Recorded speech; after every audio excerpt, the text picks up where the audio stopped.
بلکہ سرکار دو عالم نے آپ کو سجدے کی طاقت دی.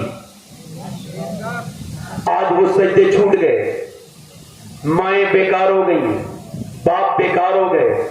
باپوں نے سمجھا کہ جانوروں کی طرح بچے پیدا کرو، کوئی ان کو تعلیم نہ دو، نہ بتاؤ انہیں، کچھ نہ بتاؤ. باپ صاحب کہتے ہیں فلاں کی لڑکی نے یہ کر دیا، فلاں کے لڑکے نے یہ کر دیا، فلاں یہ ہو گیا اور وہ ہو گیا. ارے بھائی یہ بتاؤ گھر کے ماحول کیسے ہیں؟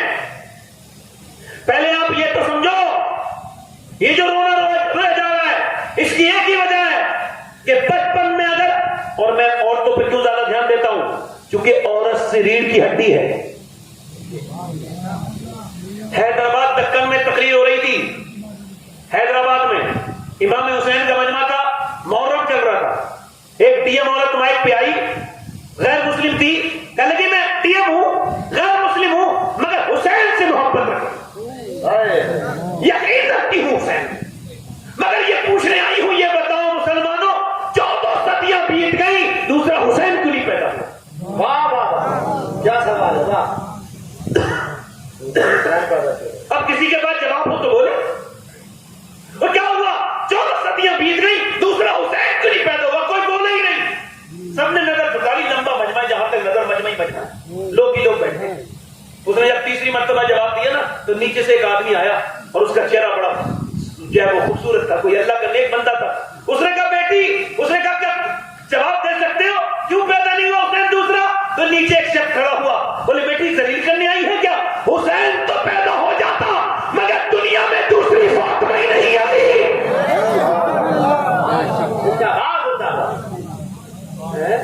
یہ غیبتیں کرنے والی، یہ ناچنے کودنے والیوں کی اچھی اولادیں پیدا ہو جائیں گی اور ان کے یہ کام ہے عورتوں کے مل میں.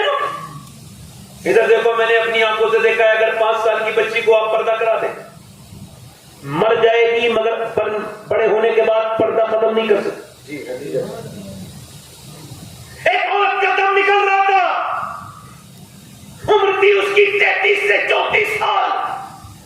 دم نکلتے وقت ڈاکٹر آیا، لوگوں نے دیکھا کہ اس نے اپنا دوپٹہ اٹھایا اور ڈاکٹر کو دیکھتے ہی ڈھکنے لگی اپنا جسم، مگر پورا ہاتھ جا نہ سکا، روح نکل گئی وہیں پہ، نیچے دوپٹہ گر گیا. مگر یہ بات بتا کے چلی گئی کہ اگر بچپن میں پردہ کرا دیا جائے تو روح تو نکلتی ہے مگر حیا نہیں نکلتی. روح نکلتی ہے مگر حیا نہیں نکلتی. بولو روح نکلتی ہے مگر حیا. اب آپ میں بتاؤں میری طرف دیکھو، اب دیکھو ادھر جو ہے نا میں نے ایک بات بتائی کہ وہ ایک تو وہ ماں ہے. اچھا آپ کو بتاؤں یہ بچے کون پاگل پیدا ہوتے ہیں؟ پاگل بچے، ان پر بھی تجربہ ہوا ہے. پاگل بچے کون؟ یہ ہارورڈ نے یونیورسٹی نے اس پر ریسرچ کیا کہ بچے ماں کے پیٹ سے پاگل جو پیدا ہوتے ہیں یہ کون تھے. اب ان بیوقوفوں کو ذرا میں بتاؤں جو یہ حرکتیں کرتے ہیں تاکہ ان کو احساس ہو جائے آگے سے کوئی لڑکا یہ حرکت نہ کرے. تو انہوں نے یہ 27 سال ریسرچ کرنے کے بعد بتایا یہ وہ بچے تھے جو اپنی ماں کے پیٹ میں تھے تو باپ نے ماں کو مارا. وہ ماں تو اپنی بیوی کو راتا مگر اس جاہل کو ہی نہیں پتا کہ پیٹ کے بچے پہ اثر ہو جائے گا. تو اس کا جو بچہ پیدا ہوا ہے یہ باپ کی جہالت کی وجہ سے پیدا ہوا ہے. کم دماغ بے وقوف بچہ پیدا ہوا اس وجہ سے کہ باپ نے ماں کو مارا. اب ذرا توجہ کریں، جب ڈاکٹر کے پاس جاتی ہے عورت پریگننٹ وومن میں تو ڈاکٹر یہ کہتا ہے اگر تم یہ چاہتی ہو بہن کہ آپ کا بچہ زیادہ طاقتور ہو تو طاقت کی چیزیں جیسے بادام کھانا، اس میں آئرن ہے. آپ وٹامن ڈی کے لیے امرود کھانا، وٹامن سی کے لیے سنترا کھانا، آپ جو ہے وہ اگر یہ چاہتی ہو خون بنے تو انار کھانا. اب مجھے بتاؤ کہ جب اللہ کا بنایا ہوا سیب، سنترا، انار، امرود اگر ماں کھائے تو بچے پہ اثر ہو جائے تو کیا اللہ کا کلام قرآن ماں پڑھے گی تو بچے پہ اثر نہیں ہوگا؟ ارے بولو تو صحیح کرے یار، بولو تو صحیح. آپ نے بٹھا دیا، بولو ہے نہیں ہوگا، اثر نہیں ہوگا. اب قرآن تو یہ بند کر کے رکھ دیا اور تعویذ پہ وہ لگ رہا ہے اور کوئی آپ صاحب آ گیا ان کی بڑی عزت ہے، قرآن کی کوئی عزت نہیں. خدا کی قسم حضور جو ہمیں دے کے گئے وہ قرآن دے کے گئے. جی حضور کا سب سے بڑا معجزہ میرے اللہ کے رسول کا قرآن ہے. کیا ہے بولو؟ اور قرآن کسی انسان کا نہیں، اللہ کا کلام ہے. مسلمانوں، نوجوانوں قرآن پڑھا کرو اور اگر پڑھنا نہیں جانتے تو سیکھو. قرآن گھر میں رکھا ہے. اچھا اچھا ادھر دیکھو میری طرف دیکھو, توجہ کرو. جب عورت میک اپ کرتی ہے, میک اپ کا ایک ہی اردو ترجمہ ہوتا ہے, کمی کو پوری کرنا. تو جب کوئی عورت میک اپ کرتی ہے تو اس بات کا پہلے اعلان کرتی ہے کہ میں اپنی کمی کو پورا کر رہی ہوں, پہلی. دوسری چیز یہ ہے کہ میک اپ اپنے مرد کے لیے جائز, ثواب. اگر مرد آئے اور عورت بن سبر کے بیٹھے تو اعلیٰ حضرت فرماتے ہیں کہ اللہ کے 70 فرشتے اس کے لیے دعائیں مغفرت کرتے ہیں. سبحان اللہ. اعلیٰ فرماتے ہیں جب وہ اپنے آدمی کو دیکھنے کے لیے آئینہ دیکھتی ہے, ایک بار میں آئینہ دیکھتی ہے تو ایک صدقے کا ثواب ملتا ہے. سبحان اللہ. مگر اب اس کے برعکس ہے, گھر میں رہے گی تو بڑے بیکار منہ بنا کے رہے گی, وہی میلے کچیلے کپڑے, بیکار سے کپڑے, وہی بنی ہوئی صورت. آدمی آئے تو بالکل ٹینشن دے گی, ادھر کی سنائے گی ادھر کی سنائے گی. یہ منحوس عورت کی پہچان ہے. دنیا کی منحوس ترین عورت وہ ہے, نہ اس کا گھر آج بنا ہے نہ کبھی کل بنے گا. دنیا کی منحوس عورت وہ ہے جو پورے دن ٹھیک رہتی ہے, شام کے شور کے آنے وقت منہ بنا کے بیٹھ جاتی ہے. اور دنیا کی منحوس عورت وہ ہے جو غیر مردوں کے لیے تو سکتی ہے, اپنے آدمی کے لیے.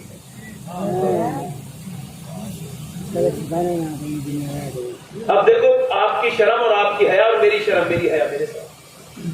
جس کے گھر کی عورتیں بے پردہ ہوں وہ آدمی دیوس ہے. کون ہے بولو؟ حضور نے فرمایا وہ جنت کی بو نہیں سنگے گا کبھی. اعلیٰ حضرت نے فرمایا وہ جس کی بیوی بے پردہ ہو وہ نماز نہیں پڑھا سکتا, امامت کے لائق نہیں ہے. ایک ارے دل لگ رہا نہیں لگ رہا ہے؟ تھوڑا اور بولوں یا ختم کر دوں؟ بولو, دل لگا کے بولو ذرا سبحان اللہ. بولتے رہو سر رات بولتے رہو. محبت میں بول رہے ہو, مگر کوئی بات نہیں, آپ محبت میں بول رہے ہو, آپ کی بات سر کو, مگر مجھے اپنی لمٹ پتا ہے. میں اپنی دوست آپ سے بول رہا ہوں, آپ کی محبت کر. ادھر دیکھو, ایک آدمی کہنے لگا میری بیوی نیک تھی, شریف تھی, اللہ والی تھی, پڑوسن آ گئی اس نے بگاڑ دیا. کیا ہوا؟ پڑوس والی آئی کوئی بوڑھی تھی, کہنے لگی تو سب جگہ پردہ کر کے جاتی ہے, تیرا نہ زیور دکھائی دے نہ تیرے کنگن دکھائی دے, ارے تو کیا لیتی ہے شادیوں میں جا کے؟ سب اپنے ہی تو ہوتے ہیں شادیوں میں. ایسے وہ شیطان کی خالہ نے ایسا سمجھایا, میری نیک بیوی اچھی خاصی منہ کھول کے جانے لگی, میری بے عزتی ہونے لگی. ایک دن میری کار میں بیٹھی تھی, مجھ سے بولی کیسی لگ رہی ہوں؟ تو میں نے کہا, میری آنکھوں میں آنسو آ گیا. میں نے کہا بیگم تم مجھے جہنم میں لے جاؤ گی. کیا مطلب؟ کہ حضور علیہ السلام فرماتے ہیں جس کی عورت ایک قدم باہر نکلے نا بے پردہ, تو اس کے شوہر کو 1 سال جہنم کی آگ میں جلنا پڑے گا, اگر وہ اس پر راضی ہے اس کے برے فعل پر. اب ذرا توجہ کرو, میری طرف غور کرو اور میری طرف دھیان دو. آپ لوگ ذرا غور کرو, توجہ کرو. وہ کہہ لگی, وہ بولی مجھ سے کیسی لگ رہی ہوں؟ میں نے کہا مجھے دکھاتی تو میں تو صبح بھی گھر پہ ہوتا ہوں, شام بھی گھر پہ ہوتا ہوں.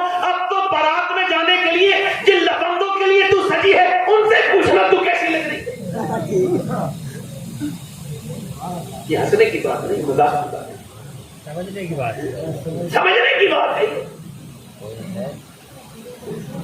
ارے گھر میں عورت اگر پردہ, اگر گھر میں آدمی عورت میک اپ کرے اور تو مرد کے لیے, اور یہ کوئی کچھ بھی نہ کرے, نہ کسی میاں کا تعویذ لے کے آئے, نہ اپنی ماں کے ساتھ مل کے کسی میاں کے گھر جاؤ اور اسے لمبی لمبے نذرانے دو, 2000 روپے دے دے, تیرا آدمی تیری مٹھی میں آ جائے گا, اور اس کی بیوی خود اس کی مٹھی میں نہیں تعویذ کر رہا ہے. یہ اس طرح کے معاملات چل رہے ہیں, ان کے پاس جانے کی ضرورت نہیں. بس ایک ہی کام ہے, اپنے سینے پہ لکھ لیں میری بیٹیاں, یہ نبی کی بیٹی کی سنت ہے.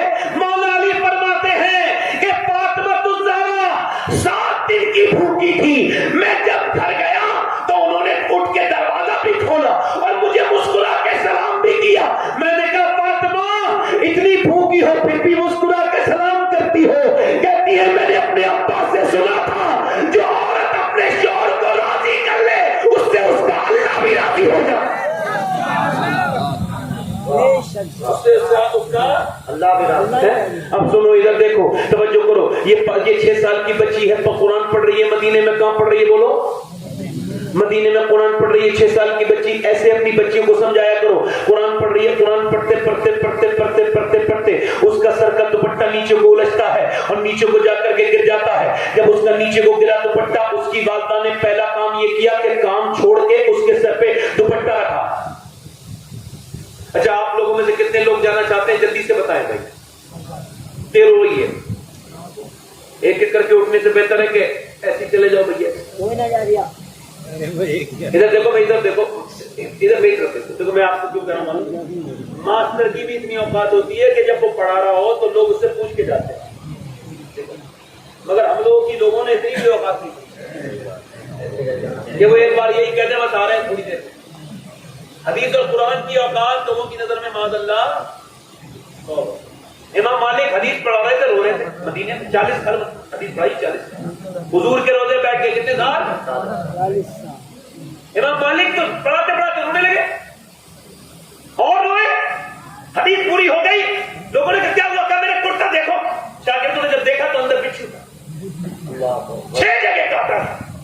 کہنے لگے جب پہلی بار کاٹا تھا میں سمجھ گیا بچھو ہے، کہا پھر اٹھے کیوں نہیں؟ میں حضور کی حدیث سنا رہا تھا، میں نے سوچا کہ جان چلی جائے مگر نبی کے فرمان کا ادب ہو جائے۔ ایسے کچھ مل جائے گا کیا؟ قرآن پڑھ رہی ہے 6 سال کی بچی، امی نے آ کر کے سر پہ دوپٹہ رکھا ہے، ماں آ کر کے سر پہ دوپٹہ رکھ رہی ہے، ماں نے جب سر پہ دوپٹہ رکھا تو بیٹی نے اپنی ماں کو دیکھا، ماں نے بیٹی کو دیکھا، بیٹی نے کہا امی آپ نے میرے سر پہ دوپٹہ کیوں رکھا؟ تو ماں نے کہا اس وجہ سے نانا ناراض ہو جاتے ہیں، جو بچی سر پہ دوپٹہ نہیں رکھتی ہے اس سے نانا ناراض ہو جاتے ہیں۔ اتنا سنا تھا، ادھر دیکھو توجہ کرو، اتنا سنا تھا کہ اللہ کے رسول کی بیٹی، اللہ کے رسول صلی اللہ علیہ وسلم کی بیٹی سیدہ فاطمہ نے جب کہا، کیونکہ یہ جو قرآن پڑھ رہی تھی یہ ایسی بیٹی ہے کہ اس کے بعد اس کے برابر کی بیٹی، اس کی فضیلت کی بیٹی، اس کے اسٹیٹس کی بیٹی کبھی پیدا نہیں ہوئی۔ یہ کون قرآن پڑھ رہی تھی جس کے سر پہ دوپٹہ رکھا گیا؟ بتاؤ یہ کون قرآن پڑھ رہی تھی؟ یہ زینب تھی، زینب۔ اس کے 2 بھائی ہیں، ایک کا نام حسن ہے، ایک کا نام حسین ہے، دونوں جنتی جوانوں کا سردار ہے۔ اس کا بابا علی سارے ولیوں کے سردار ہے، اس کی ماں فاطمہ ساری جنتی عورتوں کی سردار ہے، اور اس کا نانا محمد سارے نبیوں کا سردار ہے۔ نعرہ تکبیر، نعرہ تکبیر، نعرہ رسالت، نعرہ رسالت۔ قرآن پڑھ رہی ہے اور ماں نے کہا بیٹی نانا ناراض ہو جائیں گے، اور بیٹی رونے لگی، حساس باپ کی حساس بیٹی زینب رونے لگی۔ کسی نے پوچھا، سیدہ فاطمہ آئی اور چپ جا، زینب کیوں روتی ہے؟ اور روئی، اور زینب چپ جا، گودی میں اٹھا، اور میری بیٹی چپ جا۔ کہنے لگی امی جان نانا سے کہہ دینا زینب کو آج معاف کر دیں، آج کے بعد اپنی گردن کٹا دے گی زینب مگر سر پہ سے دوپٹہ نہیں ہٹائے گی۔ کسے کربلا نہیں پتا کربلا میں کون کون نہیں کٹا، 6 مہینے بچے تک کو کاٹ دیا گیا، پورے نبی کے گھر کو کربلا کے میدان میں بچھا دیا گیا۔ علی کے گھر کے شہزادے نبی کے مثال کو 50 سال نہیں ہوئے تھے کہ حضور کا پورا خاندان قتل کر دیا گیا، بچوں کو قتل کر دیا گیا، نوازوں کو قتل کر دیا گیا، ان کی لاشوں پر گھوڑے دوڑ رہے تھے، اور زینب نکل رہی تھی کربلا سے۔ کسی ظالم نے دوپٹے کو ایسے کر کے چھینا، جیسے ہی دوپٹے کو چھینا ویسے ہی زینب نے اپنے بالوں سے چہرہ ڈھک کے مدینے کی طرف کو منہ دیکھ کر کیا، اور کہنے لگی نانا میں نے بڑا پردے کا لحاظ رکھا، میرا بھائی شہید ہوا، میں اپنے خیمے سے باہر نکل کے نہیں گئی، میرے بھتیجے شہید ہوئے، میرا حسین شہید ہوا، اس کی گردن کو کاٹے گئی میرے بھائی کی، میرے بچے شہید ہوئے، اس کی لاشیں میرے گود میں آ کے رکھ دی گئی، میری بچوں کی لاشوں پر گھوڑے دوڑے، میرے بھتیجوں کی لاشوں پر گھوڑے دوڑے، اور ان کی ہڈیوں کی ٹوٹنے کی آواز مجھ تک آئی۔ کسی کے گھر ایک انتقال ہو جائے عورت اپنے ہوش کو بیٹھتی ہے، بولو روتے روتے، مگر زینب کو سلام کرو کہ اتنے جنازے گرنے کے باوجود آج جب اپنے چہرے کو ڈھک رہی ہے بالوں سے تو نانا سے کہہ رہی ہے میرے نانا، میرے بھتیجے، میرے بچوں کی، میرے بیٹوں کی لاشوں پر گھوڑے دوڑے اور اس کی ہڈیوں کی ٹوٹنے کی آواز آئی، مگر زینب بے پردہ نہیں تھی میرے نانا، مگر اب اس نے چونکہ میرا دوپٹہ چھین لیا تو میرے پاس بالوں کے سوا کچھ نہیں ہے، میں کیسے پردہ کروں، مجھے معاف کر دینا میرے نانا۔ یہ کہہ کے جب زینب روئی ہے تو پورے قافلے میں رونا شروع کر دیا۔ اللہ اکبر۔ زینب پھر اپنے باپ علی کی طرف کو دیکھتی ہے، کہتی اے میرے بابا علی، زینب آپ کی زینب جب میں چلتی تھی کوفے میں، مکے میں، مدینے میں، آپ فرماتے تھے زینب کے پاؤں کے نشان مٹاؤ، حسن حسین میں نہیں چاہتا کہ زینب کے پاؤں کے نشان کوئی دیکھے، مگر بابا آج آپ کی بیٹی کے سر سے چادر چھین لی گئی ہے، آج آپ کی بیٹی کے، آج بابا مجھے معاف کر دینا۔ اللہ اکبر۔ نبی کی نواسی حسن حسین کی بہن دوپٹہ گر جائے تو بالوں سے پردہ کرے، آج شادیوں میں بال کھلے ہوئے ہیں میری بیٹیوں کے، بہترین مہنگے جوڑے ہیں، مگر میری بیٹیاں بتاؤ کل قیامت کے دن یہ تمہارا حسن ٹھہر جائے گا. میری بیٹیوں, کب تک میری بیٹیوں؟ امام زین العابدین کہتے ہیں میری پھوپھی نے 5000 کلومیٹر کا سفر کیا اونٹ پر, مگر کبھی تہجد کی نماز بھی قضا نہیں ہوئی. میری پھوپھی نے جنازوں کے بیچ میں نمازیں پڑھی ہیں. میری بیٹیوں, تم کیوں نماز نہیں پڑھتی؟ میری بہنوں, آپ سے کہتا ہوں, ارے میں تو آپ کا نوکر بن کے آپ کا بھائی کہہ رہا ہوں. میری بیٹی ہو, آپ سے اس وجہ سے کہہ رہا ہوں کہ مت تو باہر نکل جاتا ہے.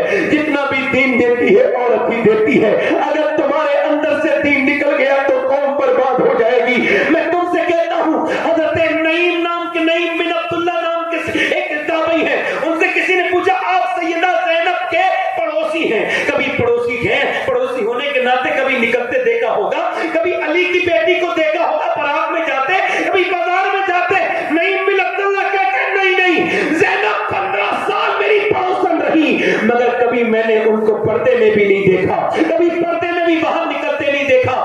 میری بیٹیوں, کیا جواب دو گی قیامت کے دن؟ تمہارے بچے, تمہاری بیٹیاں تمہارے نقشے قدم پہ چل رہی ہیں, کیونکہ نہ تم قرآن پڑھتی ہو, نہ تم نماز پڑھتی ہو, نہ تم پردہ کرتی ہو. میری بیٹیوں, واپس پلٹ کے آ جاؤ. میری بہنوں, ارے جب تم نے نمازیں پڑھی تھی, جب تم نے قرآن پڑھے تھے, جب تم نے اللہ کو راضی کیا تھا, تو اللہ نے تمہیں نیک اولادیں عطا کی تھی, اور وہ بھی کوئی ایسی اولادیں نہیں کہ یہ دلی قریب ہے آپ کے یہاں سے.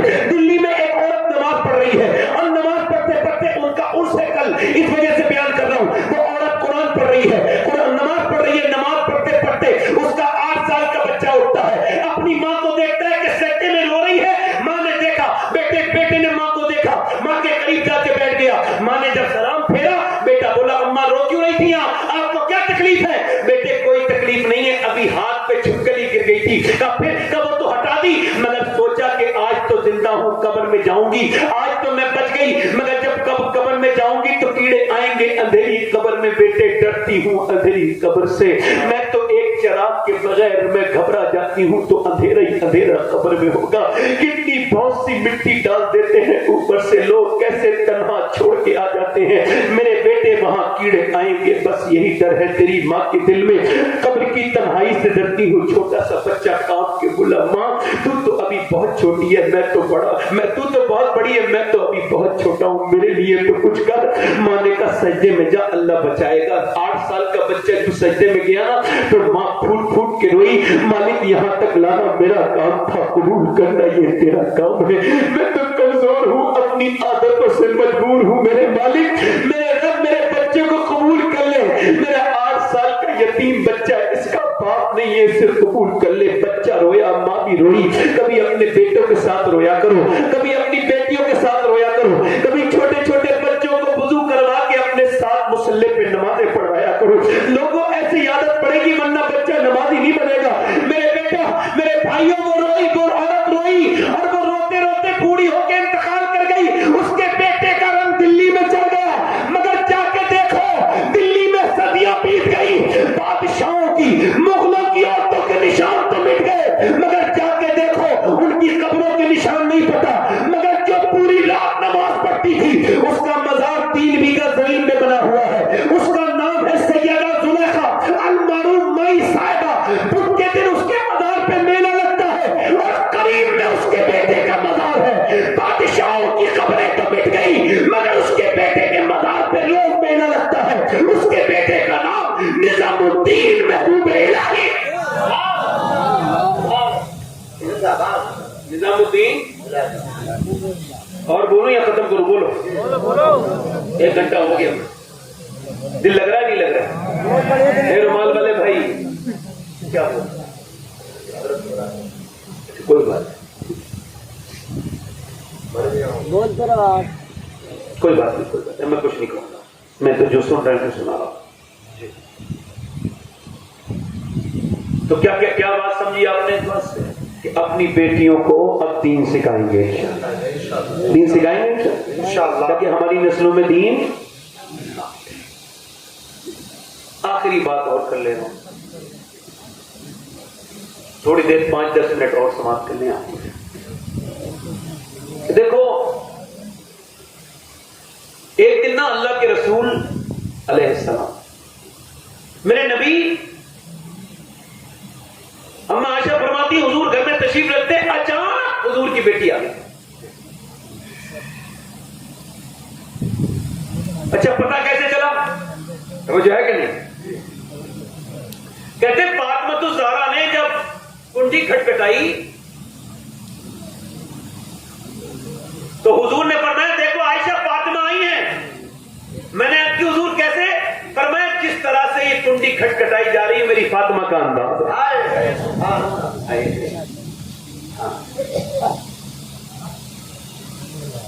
دیکھو جو بھی کام کرنا ہے خاموشی سے کر لو. میں آپ کو بار بار نہیں ملوں گا سمجھ رہے. میں ویسے تو خادم ہوں آپ لوگوں کا, اگر ملتا اپنے گھر والوں کو بھی نہیں ہوتی.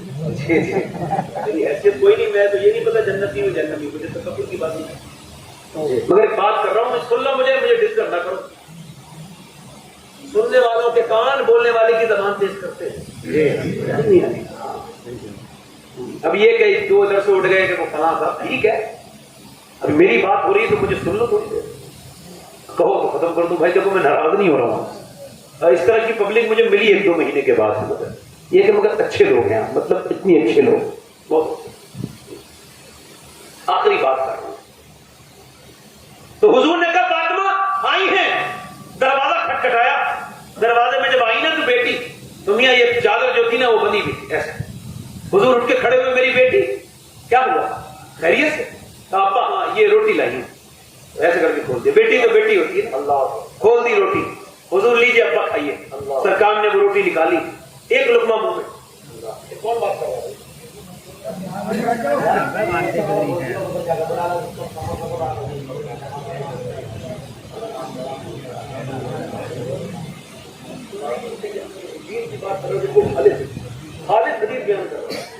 ادھر کھڑے ہو کے بات کر رہے ہیں. آپ کو پتا ہے اعلیٰ حضرت فاضل بریلوی اسے محفل سے نکال دیتے تھے جو حضور کی محفل میں بات کرتے. بڑا والا حضرت فرماتے تھے جب حضور کی بات ہو تو حضور کی ہو, کسی اور کی. یہاں تک کہ جو دو زانو نہیں بیٹھتا تھا اس سے بھی کہتے تھے جب تک بیٹھ سکتے ہو دو زانو بیٹھو. حضور کی محفل میں ادب سے. یہاں فرشتے آتے ہیں, کبھی کبھی حضور خود بھی تشریف لے آتے ہیں. ہمارا ایمان ہے. ہم حضور کو نہیں دیکھ پا رہے, سرکار تو میرے دیکھ رہے ہیں.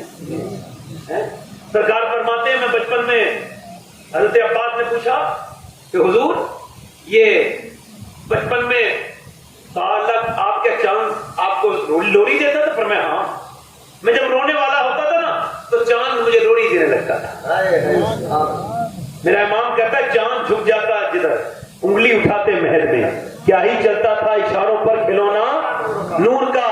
اور اس لیے وہ کھیلتے تھے آقا چاند سے, وہ سراپا نور تھے اور وہ کھلونا نور.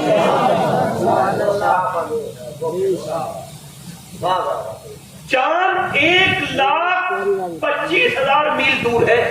یہ ناپ لیا لوگوں نے کتنا؟ اور حضور بچپن میں ہے.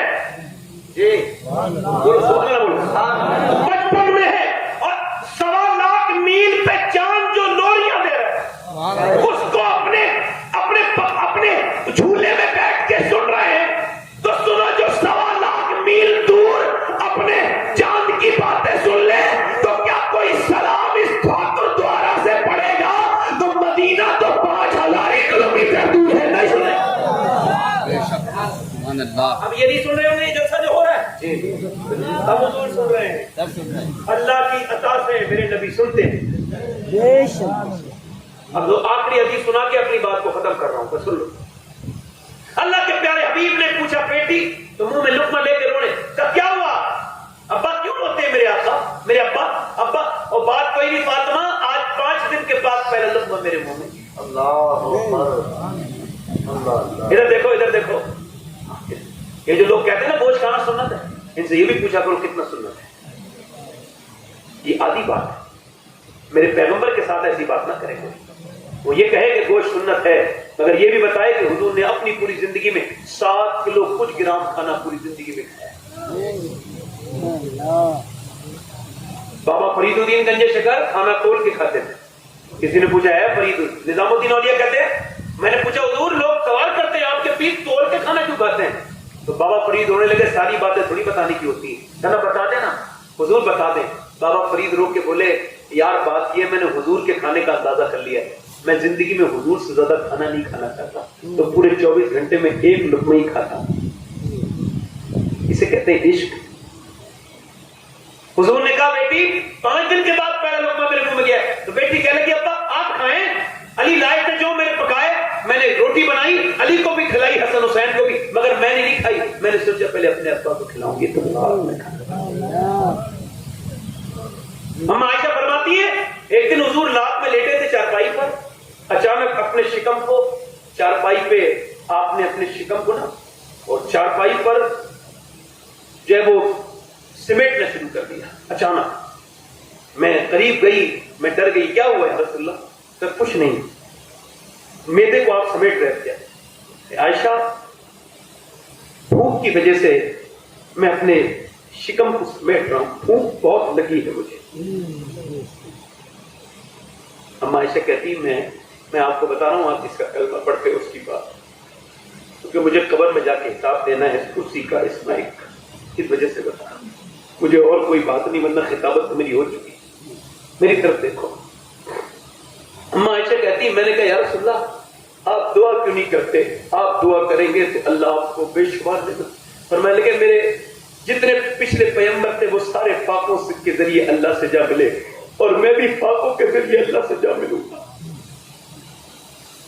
حضرت بلال کہتے ہیں میں نے حضور کے دن کے ساتھ 21 دن تک کے فقر کیے ہیں، 21 دن تک۔ کہتے ہیں حضور کے پیٹ پہ جب پتھر بنتے تھے تو میرے نبی دونوں ہاتھ اٹھاتے تھے، دعا کرتے تھے اے اللہ میری امت کبھی بھوکی نہ مرے، میری امت کبھی۔ آج جس پیغمبر کے لیے 10 منٹ نہیں نا، وہ رسول غار حرا میں 7 دن تک سجدے کرتے تھے۔ اپنی اس امت کے لیے جو شادی میں یاد کرے نہ کبھی اپنے پیغمبر کو یاد کرے۔ میں کہتا ہوں عثمان بھائی، کوئی ماں، کوئی بیٹا، کوئی بہن، کوئی باپ اتنی محبت نہیں کر سکتا جتنے میرے نبی اپنے امتی سے محبت کرتے ہیں۔ مگر امت بھول گئی، ان پیسوں کے چکر میں کسے بلایا ہے؟ اور صاحبو میں نے اپنے ہاتھوں سے 17 سال کے لڑکوں کو دفن کر دیا۔ نوجوانوں میرے دوستوں واپس آ جاؤ، میرے دوست، اور نوجوان واپس آ جاؤ میرے دوست۔ اللہ نے تجھے عورتوں کے پیچھے بھاگنے کے لیے پیدا نہیں کیا، لڑکیوں کا پیچھا کرنے کے لیے نہیں، تجھے تو مدینے کا سفر کرنے کے لیے پیدا کیا، تجھے تو اپنے محبوب کا دیوانہ بننے کے لیے پیدا کیا، اس وجہ سے نہیں پیدا کیا۔ اور میرے دوست واپس آ جا، پلٹ جا، آ جا، موت قریب ہے، اور دوست آ جا، توبہ کر لے۔ ایک آخری روایت جوانی کی حفاظت کر اپنی، تیری جوانی کے بارے میں سب سے پہلے حساب ہو، حفاظت کر اپنی جوانی، ادھر ادھر نہ بھاگا پھر، اپنی نگاہوں کو آوارہ گردی میں مت بیکار کر میرے لال، میرے بھائی، تیرے تو دنیا کے جلوے دیکھنے کے لیے نہیں، آمنہ کے لال کے جلوے دیکھنے کے لیے پیدا ہوا۔ حدیث آخری بیان کر رہا ہوں مگر دل سے سننا۔ حضرت انس بن مالک حضور کے 10 سال نوکری کرنے والے صحابی، لولو سبحان اللہ، کتنے سال نوکری کی ہے؟ 10 سال نوکری کی ہے، اور ان کا ایک شاگرد ہے، اس کا نام ہے ہارون بن عثمان، وہ پلے بیچتا ہے، پلے پہلے ہوتے تھے پلے، یہ بنتے تھے لکڑی کے، وہ بیچتا تھا، وہ روز نکل کے جاتا تھا بادشاہ کی کوٹھی کے نیچے سے۔ بادشاہ کی بیوی نے ایک دن اپنے فوجیوں سے کہا اسے بلا کے لاؤ، بولا کیوں بلا رہی ہے؟ کہ تجھے شہزادی بلاتی ہے، بیوی بلاتی ہے، کہا کیوں بلا رہی ہے؟ کہ وہ تیرے پلے لے گی۔ اندر گیا، اندر جب گیا تو اس نے کہا دروازہ بند کر کے باہر نکلو، وہ سب نکل گئے فوجی۔ وہ بولی سن مجھے تیرے پلے والے نہیں لینے، تجھے دیکھ کے عاشق ہو گئی ہوں، تیری صورت پہ دیوانی ہو گئی ہوں، تو مجھے خوابوں میں نظر آتا ہے، روز نکلتا ہے میں تجھے دیکھتی ہوں، میرا دل تجھ پہ آ گیا ہے، ایسا کر تو میرا دل خوش کر دے، میں تجھے اتنی دولت دے دوں گی کہ تجھے کبھی کمانے کی ضرورت نہیں پڑے گی، یہ پھیری کرنے کی ضرورت نہیں پڑے گی۔ وہ تابعی بولا اور سن، دولت پسند ہے نہ خزینہ پسند ہے، مجھ کو تو مصطفیٰ کا مدینہ۔ کہا لگی تو میرا دل خوش کر دے، میں تجھے دولت دوں گی۔ انہوں نے کہا میں یہ زنا نہیں کر سکتا۔ کہا کیوں؟ کہ میرا رب دیکھ رہا ہے، موقع ہے، بیوی ہے، خوبصورت ہے، یہ جوان ہے، کون دیکھ رہا تھا بھائی؟ اس نے کہا میرا رب دیکھ رہا ہے۔ اس نے کہا میرے حسن میں تجھے کمی کیا لگتی ہے؟ میں جوان ہوں، بادشاہ کی بیوی ہوں، حسین ہوں، مجھے کیوں ٹھکرا رہا ہے؟ میرے حسن میں کوئی کمی ہے؟ تو وہ تابعی بولا اب میری نگاہوں میں جچتا نہیں کوئی، جیسے میرے سرکار ہے ویسا نہیں۔ اور بولی دیکھ مان جا ورنہ سولی پہ چڑھا دوں گی، اور چاہے تو جان سے مار دے مگر زنا تو نہیں کروں گا۔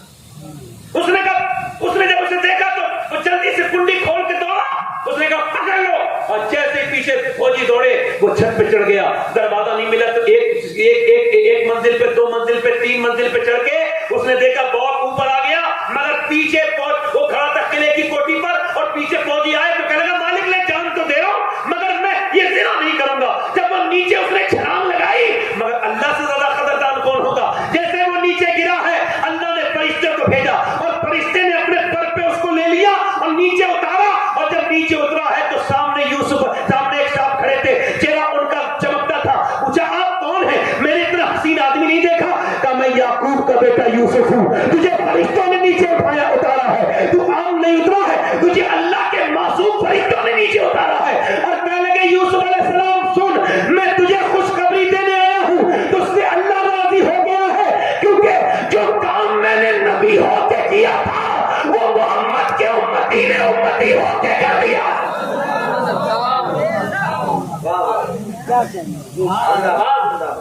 امتی نے امتی ہو کے اپنی جوانی کی حفاظت کرو، موت قریب قریب آ رہی ہے، اپنے رب سے کہا کرو کہ مالک ہمیں معاف کر دے۔ کفل نام کا لڑکا تھا، ہر رات نئی لڑکی بلاتا تھا، حضور فرماتے ہیں بنی اسرائیل میں پیسے والا تھا، ہر نئی رات نئی لڑکی، فرماتے ہیں 7 درہم میں ایک لڑکی خرید لی۔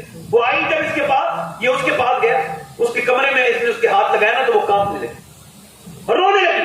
اس نے کہا پیسے نہیں ملے جو رو رہی ہے، رات خراب کر رہی ہے؟ کہا پیسہ سب کچھ نہیں ہوتا، میرا باپ مر گیا، بہن بھائی بھوکے ہیں، اگر وہ بھوکے نہ ہوتے تو یہ برا کام کرنے نہیں آتی، جسم بیچنے نہیں آتی۔ کہا تو پھر تجھے ڈر کس سے لگ رہا ہے؟ رو کے بولی اللہ سے ڈر لگ رہا ہے۔ پھر سجدے میں جا کے بولی او میرے رب معاف کر دینا، بہن بھائی کی بھوک کی وجہ سے یہ کام کر رہی ہوں، ورنہ کبھی نہیں کرتی، تجھے کبھی ناراض نہیں کرتی۔ میرے کریم پروردگار، مجھے ماں کے پیٹ میں کھانا دینے والے تجھے کبھی ناراض نہ کرتی، مجھے معاف کر دینا۔ ایسی روئی، حضور فرماتے ہیں اس لڑکی کے دل سے کفل کا دل دھل گیا، یعنی اس کے آنسوؤں سے اس کا دل دھل گیا۔ وہ بولا میں تجھے اپنی بہن بناتا ہوں، 10,000 دینار دے دیے، وہ تو چلی گئی۔ یہ سجدے میں جا کے بولا مالک ایک دن آئی تھی، ہاتھ تک نہیں لگایا، کانپ رہی تھی، اور میں تو پوری زندگی عزتیں لوٹتا رہا ہوں، کتنی عزتیں میں نے خراب کری ہیں۔ میرے جیسا پاپی دنیا میں کوئی نہیں ہے، میرے جیسا چور، میرے جیسا گنہگار، اگر میرے گناہوں کی کوئی حد نہیں ہے تو تیرے کرم کی بھی کوئی حد نہیں ہے۔ اے میرے مالک مجھے معاف کر دے، میں بڑا گنہگار ہوں، مجھے کفل کو معاف کر دے مالک، کفل دنیا کا سب سے بڑا گنہگار ہے، اگر میرے جیسا گنہگار نہیں تو تیرے جیسا کریم۔ ایسی روتے روتے مر گیا۔ اس کا جنازہ کوئی نہیں اٹھا رہا تھا، صبح کو کوئی جنازہ، اس کا جنازہ اٹھائیں گے، یہ تو زنا کرتا تھا، پکا تھا، لڑکیوں کی عزت کوئی جنازہ نہیں۔ اللہ نے اس کے دروازے پر بڑے بڑے الفاظ میں لکھوا دیا ان اللہ قد غفر للکفل، یہ جو کفر ہے نا اسے اللہ نے معاف کر دیا۔ کیوں؟ چونکہ تو آنسو بہا دیے۔ اللہ فرماتا ہے اتنے آنسو سے رو لے کہ تیرے گال پر آنسو آ جائے، میں سارے گناہ معاف کر دوں گا۔ کتنے لوگ ایسے حضور کے نام پہ گردن کڑا دیں گے؟ دونوں ہاتھ اٹھا کے بتائیں، دونوں ہاتھ اٹھا کے بتائیں، نیچے ہاتھ۔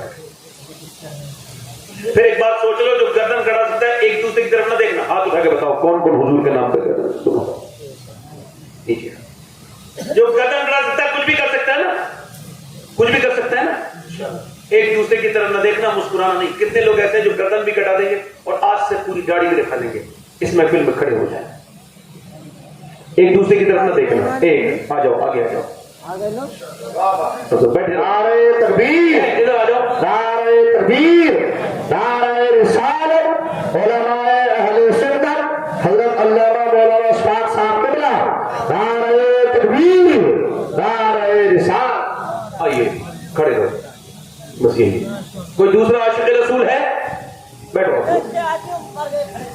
آ جاؤ آ جاؤ آ جاؤ، کوئی کچھ مت کرو، آ جاؤ باہر آ جاؤ، 100 شہیدوں، کوئی دوسرے کی مت دیکھو۔